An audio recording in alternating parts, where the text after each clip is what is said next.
நமஸ்காரம். பூணல் போட்டு வைக்கிறோம். யஜ்ஞோபவீத தாரணம். அந்த சமயம் சிலதெல்லாம் செய்வது ஆழமான அர்த்தங்களை உடையது. அணிந்து கொண்டிருக்கும் பூணூலில் 3 பிரிகள் இருக்கும். ஒவ்வொன்றிலும் 3 இழைகள் இருக்கும். அதாவது பூணூல் என்றாலே 3 நூல்கள் இருக்கும். அதை சேர்த்து ஒரு முடிச்சு இருக்கும். அது பிரம்ம முடிச்சு. அந்த ஒவ்வொரு நூலையும் 3 இழைகளை கொண்டு பின்னி இருப்பார்கள். அதே போல முஞ்சி எனும் ஒரு புல்லு, அந்த புல்லை எடுத்து அதை தொடுத்து ஒரு கயிறு போல் செய்திருப்பார்கள். அந்த கயிற்றை இடுப்பில் 3 முறை சுத்துவார்கள். மௌஞ்சி தாரணம்னு பெயர்.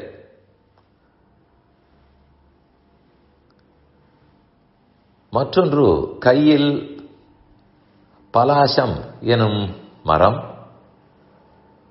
அதனுடைய ஒரு சின்ன கிளையை உடைத்து கையில் கொடுப்பார்கள்.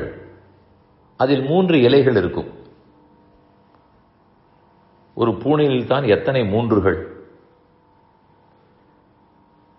பூணில் அணியும் போது அதில் 3 பிரிகள், ஒவ்வொன்றும் 3 இழைகள்.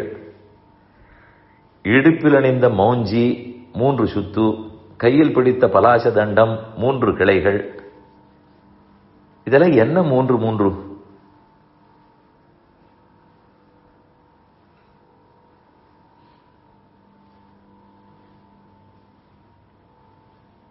இடுப்பில் சுத்தின மௌஞ்சி 3 சுற்றுக்கு நீ அடங்கியவன் சொல்லுகிறது.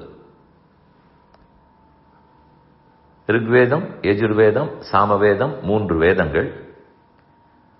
அந்த 3க்கும் இனிமேல் நீ அடங்கியவர். அதன்படி அது சொல்லபடி வாழ்வாய். அடுத்தது கையில் பிடித்திருக்கும் பலாச தண்டம். அது 3 குட்டி கிளை இலைகளோடு இருக்கும்.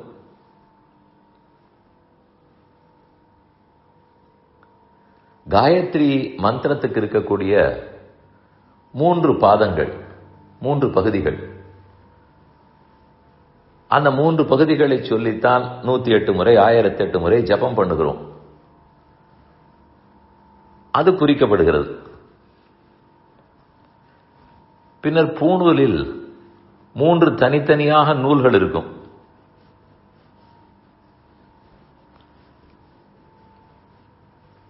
நம்மிடம் இருக்கும் முக்குணங்கள், சத்துவகுணம், ரஜோகுணம், தமோகுணம். இதில் மொத்த பூணூலுமே வெளுப்பாக இருக்கிறதா? வெள்ளை. அந்த வண்ணம்தான் சத்துவகுணத்துக்கு வண்ணம். சிகப்பு ரஜோகுணம், கருப்பு தமோகுணம். அதனால் நாம் சத்துவகுணத்தில் உயர்ந்திருக்க வேண்டும் உணர்த்தத்தான் வெள்ளை பூணூல். ஆகவே அது அழுக்காகாதபடி பார்த்துக் கொள்ள வேண்டும். அழுக்கானால் மாற்றிவிட வேண்டும். அடுத்தது ஒவ்வொரு நூலிலும் 3 இழைகள்னு சொன்னேன். நாம் 3 கடன்களோடு இழைந்து பிறக்கிறோம். அந்த கடன்களை தீர்க்க வேண்டும். தேவக்கடன், ரிஷிக்கடன், பித்ருக்கடன். தேவர்களுக்கு கடன் பட்டிருக்கிறோம். அக்னி பகவான், வாயு பகவான், சூரியன், சந்திரன், வருணன், இவர்கள் எல்லாம் இல்லை என்றால் எப்படி வாழ்க்கையை நடத்துவது? அதனால் தேவர்கள் நமக்கு செய்திருக்க நல்லதற்கு திரும்ப செய்தாக வேண்டும். அவர்களுக்கு செய்ய வேண்டிய பூஜைகள், அதை பண்ணால் அந்த கடன் தீரும். பித்ருக்கடன், அவர்களுக்கு பண்ண வேண்டிய தர்ப்பணங்கள். அவர்கள் இல்லாமல் நாம் எப்படி பிறந்திருப்போம்? அவர்கள் வேண்டுமே. அதனால் அவர்களுக்கு திரும்ப செய்ய வேண்டிய தர்ப்பணங்கள். கடைசியா ரிஷிக்கடன். ரிஷிகள் வாழ்ந்து நாம் எப்படி வாழ வேண்டும் எழுதி வைத்ததை பார்த்து தான் வாழ்கிறோம். பொருளாதாரத்தை படித்து சம்பாதிப்போம், அறிவியலை படித்து கண்டுபிடிப்புகளாலே வாழ்வோம். ஆனால் ஒருத்தன் உண்மையாக வாழ வேண்டும், நேர்மையாக வாழ வேண்டும், இதெல்லாம் யார் சொல்வார்கள்? கண்டிப்பா அறிவியல் புத்தகம் சொல்லாது. அதை பண்டைய காலத்து ரிஷிகள் தான் எழுதி வைத்திருக்கிறார்கள். அதனால் அவர்களுக்கும் கடன்பட்டிருக்கிறோம், திரும்ப செலுத்த வேண்டும்.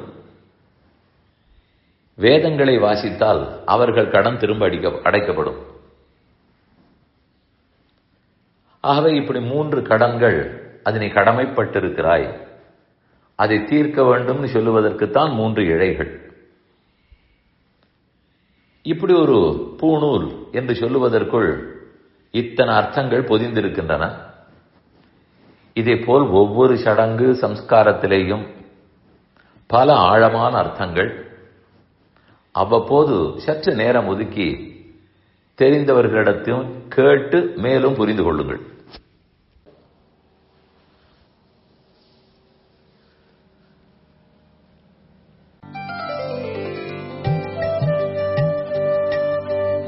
இந்த என் பணி ஆடியோவை உங்களுக்காக வழங்கியவர் வேலுக்குடி ஸ்ரீ கிருஷ்ணன் சுவாமி.